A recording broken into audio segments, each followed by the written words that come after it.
ताजमहल दुनिया के 7 अजूबों में से एक, मुगल स्थापत्य कला का एक अद्भुत उदाहरण और सच्चे प्यार की निशानी। पर क्या वाकई है ताजमहल सच्चे प्यार की निशानी?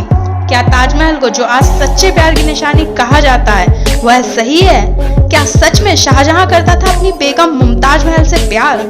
क्या थी इनके प्यार की सच्चाई? आज की वीडियो को देखकर आप भी समझ जाएंगे कि क्या सच में है ताजमहल प्यार की निशानी या हैवानियत का मकबरा।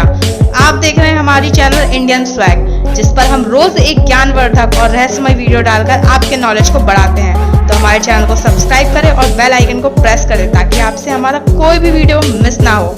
मुगल काल का चौथा सम्राट जहांगीर का पुत्र खुर्रम, जिसे आज हम शाहजहां के नाम से जानते हैं। जहांगीर की बेगम नूरजहां के भाई अब्दुल हसन असफ खां एक फारसी सज्जन थे जो जहांगीर के दरबार में कार्यरत थे। 10 अप्रैल 1553 वह दिन, वह वर्ष जब जन्म हुआ अर्जुमंद बानो बेगम का, अर्थात मुमताज महल। मुमताज महल रिश्ते में बेगम नूरजहां की भतीजी थी। अर्जुमंद बानो और खुर्रम की मोहब्बत या यूं कहे इनकी कहानी की शुरुआत जब हुई जब अर्जुमंद मात्र 10 वर्ष और खुर्रम 11 वर्ष का था।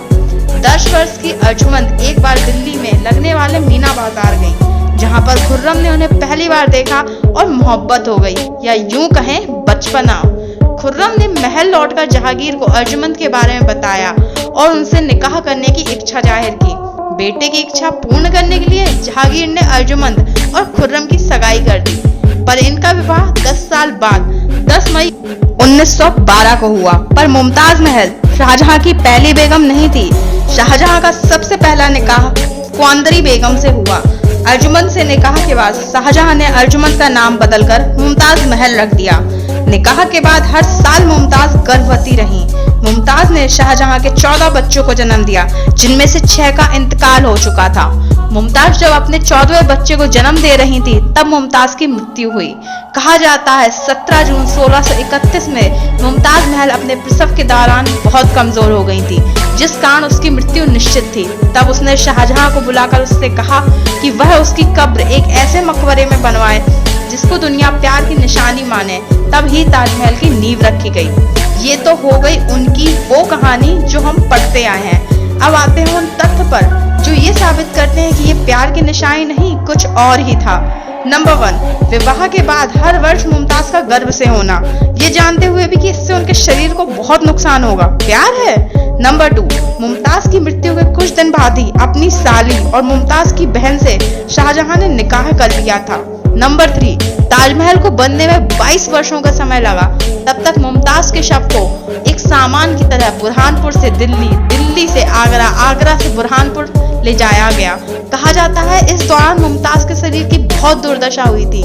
नंबर 4, शाहजहां कितना वहशी था इस बात का अंदाजा इस बात से लगा लीजिए कि वह अपनी बेटी के साथ संबंध रखता था और उसके इस कुकर्म को मौलवी ने यह कहकर तर्कसंगत बताया कि माली अपने खुद के लगाए वृक्ष का फल खा सकता है।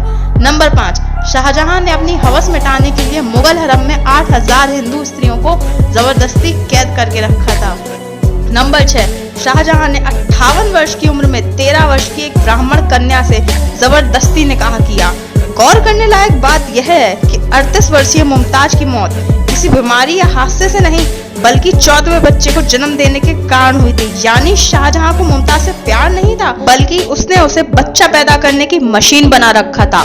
ऐसे में ताजमहल को प्यार की निशानी कहना सही है या गलत, आप खुद सोचिए। और क्या ऐसे वहशी और क्रूर व्यक्ति की अय्याशी की कस्में खाकर लोग अपने प्यार को बेइज्जत नहीं करते? अपनी राय कमेंट कीजिए और ऐसे ही रहस्यमय और सच्चे वीडियो देखने के लिए चैनल को सब्सक्राइब